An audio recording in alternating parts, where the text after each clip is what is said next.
One more push, Amanda. Almost there. The hospital lights glared down as my body trembled, drenched in sweat. Every muscle burned, every nerve screamed, but the worst pain wasn't from labor. It was from betrayal. Because the baby I was about to deliver wasn't mine. And the woman standing beside my husband, beaming like this was her victory? Lena, Brian's first love. The woman he'd never let go of, the one I'd caught him texting at 2 a.m. 3 years into our marriage. Now here she was, grinning like she'd won, while I lay there, broken, giving birth to her child. My fingers clawed the sheets. This wasn't just betrayal. This was the beginning of their nightmare. The first warning was the way Brian avoided my eyes in the car. Family meeting at Mom's, he said, gripping the wheel too tight. It's important. I sighed. His mother, Patricia, loved drama. Last month, she'd accused me of stealing her heirloom vase because I'd moved it to dust. But when we walked into her living room, the air felt heavy. Patricia sat stiffly on the couch, her smile fake. Brian's younger brother, Kyle, shifted in his seat like a kid caught lying. Then Patricia dropped the bomb. Amanda, sweetheart, we need a favor. I glanced at Brian. His jaw was clenched. Kyle cleared his throat. I'm engaged. Congrats, I said, forcing a smile. When do we meet her? Patricia and Kyle exchanged a look. She's abroad, Kyle mumbled. Wildlife photographer. In the Amazon right now. No signal. I frowned. Okay? Patricia leaned in, voice dripping honey. The thing is, my future daughter-in-law can't carry children, but she desperately wants a baby. My stomach twisted. No. Brian finally spoke, low and careful. We were hoping you'd be the surrogate. The room tilted. They wanted me to carry Kyle's baby. But something reeked. Why can't I meet her first?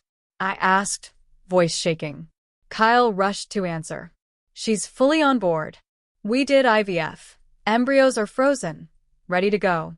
Brian squeezed my hand. The money would help us too. Kids' college funds. That backyard remodel you wanted. Bribery. I should have said no. But under their stares, my lips betrayed me. Fine. I'll do it. The pain was fire, but the rage was worse. Lena stood there, tears in her eyes, like she was the victim. Amanda, thank you, she gushed, reaching for me. I slapped her hand away. You knew, I snarled at Brian. You knew it was her. Brian didn't flinch. It didn't matter. Didn't matter? He'd lied. Used me as a broodmare for his ex. Patricia snapped. Amanda, stop being difficult. Lena deserves this. Deserved.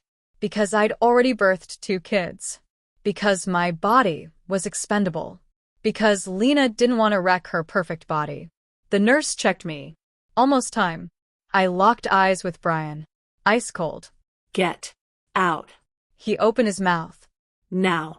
The nurse shoved them out, leaving me alone. But not for long, because I had one last push left. And when this was over, I'd bury them all. The baby's cries pierced the air as the nurse placed the tiny, squirming bundle in my arms. For one heartbeat, I stared down at the red, wrinkled face, my husband's child with another woman. Congratulations, the nurse said softly. I didn't correct her. The door burst open before I could speak. Lena rushed in, arms outstretched, eyes glistening with greedy tears. Oh my God, let me see her. I tightened my grip. No. Lena froze. Brian stepped forward, his voice sharp. Amanda, give her the baby. The nurse hesitated, sensing the storm in the room. I looked down at the infant again. My body had carried her. My blood had nourished her. And these monsters thought they could just take her? A slow smile curled my lips. You want your baby? I whispered. Come and get her. The lawyer's office smelled like expensive leather and betrayal. Prenups can be broken, said Miss Carter, sliding a document across the desk. Especially when there's proof of fraud. I stared at the papers. My insurance policy. 3 months ago, after signing the surrogacy contract, I'd hired a private investigator. What he found would destroy them all. Your husband concealed the true biological mother, Ms. Carter continued. That voids the surrogacy agreement in this state. Legally, that baby is yours. I exhaled slowly. Brian thought he was so clever. Using my body. Lying to my face. But he'd made one fatal mistake. He forgot I always fight back. Lena's face twisted in panic. What are you doing? Give me my daughter. The nurse edged toward the door. I'll get the doctor. Brian lunged forward, then froze when I pulled the baby closer to my chest. Touch me, I said softly, and I screamed bloody murder. How fast do you think security will drag you out? Patricia's nails dug into her purse. Amanda, be reasonable. We paid for. You paid for nothing. My voice cracked like a whip. The contract is void. This child has no legal mother right now. And guess who's on the birth certificate? The color drained from Brian's face. I smiled. Me. The door swung open again. A doctor and 2 security guards entered, alerted by the nurse. Lena shrieked, "She's stealing my baby." The doctor frowned at the chaos. Ma'am, we need to. I cut him off, holding up my phone. Call this number. Ask for Attorney Carter. She'll explain why I'm walking out of here with this child today. Brian's hand shot out to grab my wrist, but the security guard blocked him. Sir, step back. As the doctor took my phone, I leaned close to Brian's ear and whispered words that turned his blood to ice. You picked the wrong woman to betray. The hospital director's office smelled like antiseptic and lies. I sat perfectly still, the baby, my baby now, sleeping against my chest while Attorney Carter stood like a suit-clad fortress beside me. Brian's lawyer, a sweaty man named Reynolds, kept mopping his brow as he read the documents. This is highly irregular. Fraud usually is, Carter countered smoothly. She tapped one manicured nail on the surrogacy contract. Your clients concealed the true biological mother. In this state, that makes this entire agreement null and void. Lena exploded from her chair. That's my daughter. Our embryos. I didn't even blink. Prove it. The room went silent. Even Brian stopped pacing. Carter slid a single sheet of paper across the table. My client has requested a paternity test. Given the fraudulent circumstances, the court will expedite the results. Lena's perfect face twisted. You can't do that. Oh, but we already have. I smiled sweetly. The swab was taken 20 minutes ago. Brian finally found his voice. Amanda, what the hell are you trying to? The door burst open. A nurse hurried in, holding a sealed envelope. Results are back. No one breathed as the hospital director opened it. His eyes scanned the page, then widened. Well. He cleared his throat. This changes things. The private investigator's photos spilled across my kitchen table, Brian and Lena leaving a fertility clinic together 6 months before they'd approached me about surrogacy. Interesting thing, the PI said, tapping one time-stamped image. They did IVF cycles for over a year. None took. I frowned. Then how? Because these? He pointed to the surrogacy documents. These embryos aren't theirs. The world tilted.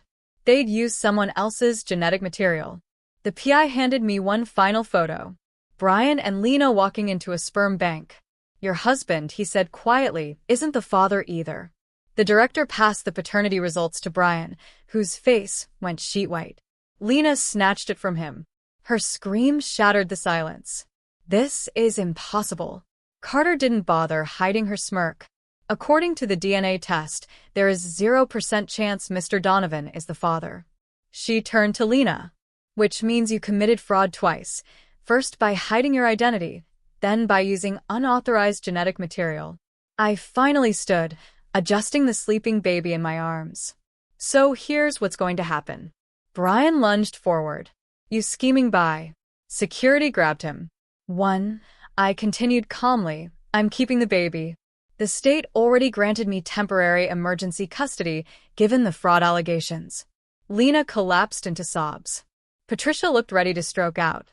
2, I said, you're going to repay every cent of the surrogacy fees plus damages, or I press criminal charges for reproductive coercion. Brian's lawyer started babbling about appeals. Carter shut him down with one look. Try it. We have proof you knew about the sperm bank. That's felony fraud in this state. I walked to the door, then turned for my final blow. Oh, and Brian? I filed for divorce an hour ago. The judge already froze all our joint accounts. I kissed the baby's head. Say hello to your new child support payments. The courtroom erupted as Lena threw herself at the witness stand, her designer heels clattering against the floor. She's lying. Judge Wilkins slammed her gavel. Order. Mrs. Donovan, control your... That's not even her real name. Lena shrieked, pointing at me with a shaking hand. Her perfect manicure was chipped, her blonde roots showing. Her birth certificate is fake. The air left my lungs. Attorney Carter shot up. Your Honor, this is a blatant. I have proof. Lena fumbled with her phone, projecting an image onto the courtroom screen. A grainy hospital record appeared. Amanda Lee Carter. Born male. Gasps filled the room. Reporters scrambled for their cameras. My knees threatened to buckle, but I locked them. 23 years buried. My deepest secret. And Lena had just weaponized it. The baby, Sophia, fussed in her crib as I scrolled through the PI's latest email. Subject: Lena's IVF history. Urgent. Attachments spilled across my screen. A $250,000 wire transfer from Lena's trust to a clinic in Cyprus. Medical records showing 12 failed IVF attempts. Then the kicker. A consent form for donor embryos signed by Brian. My coffee cup slipped from my hand. He'd known. The whole time. The PI's note chilled me. Check the donor codes. B-114, RE and D-228. Me match your surrogacy records. But here's the thing.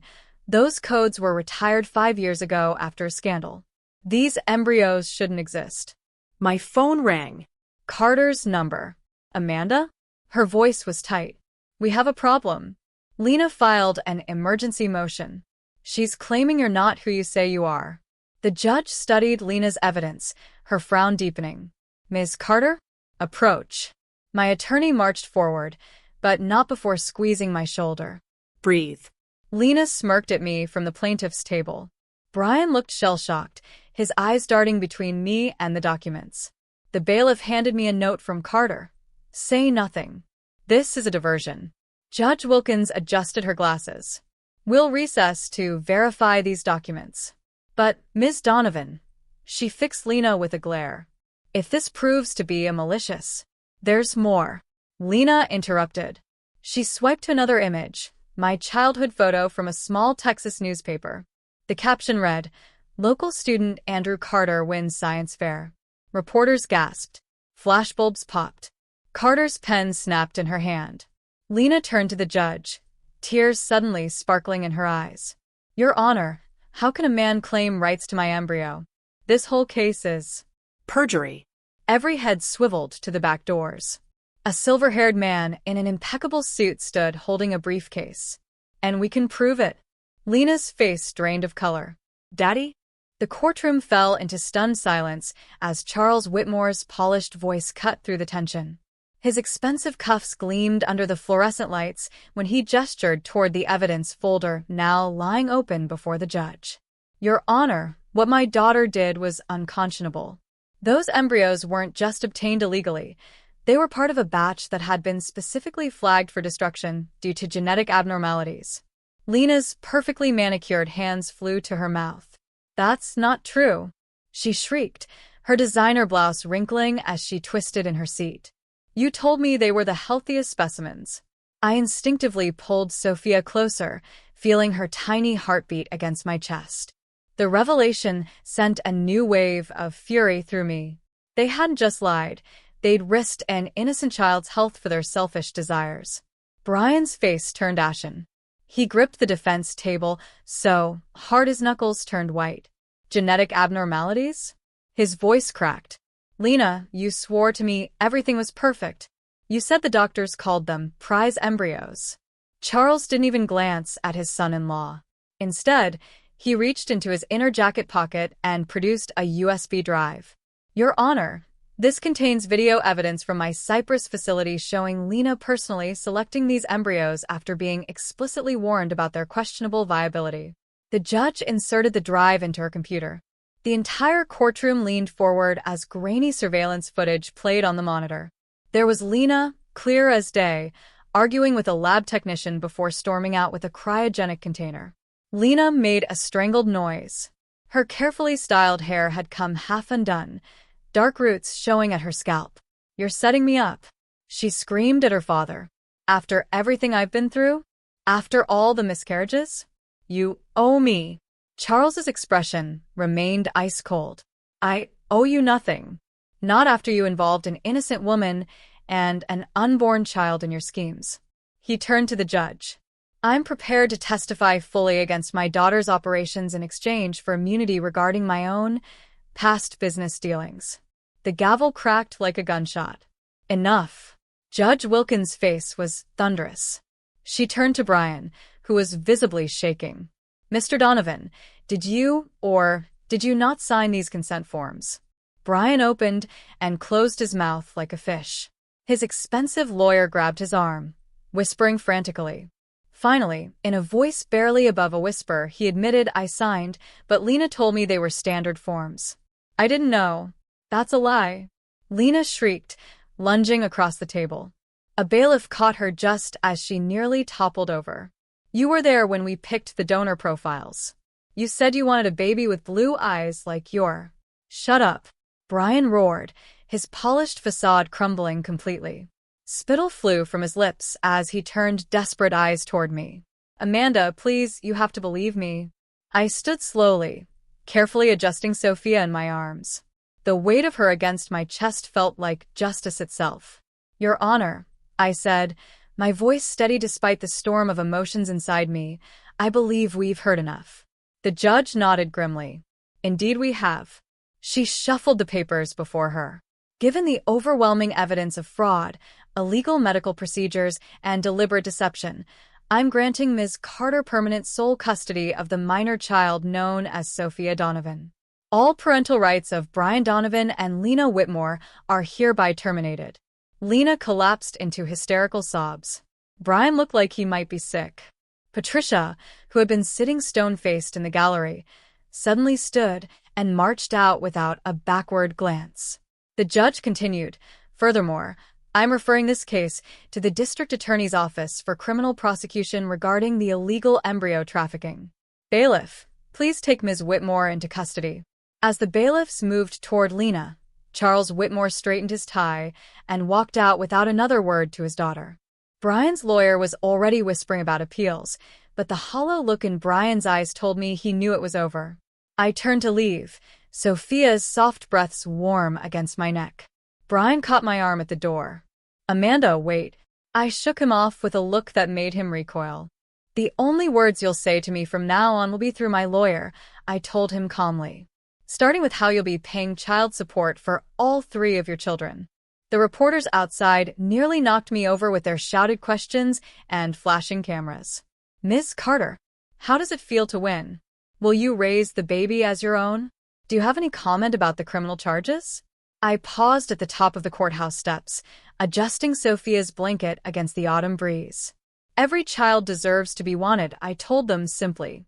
"Sophia will never doubt that she is." 6 months later, the headlines still popped up occasionally.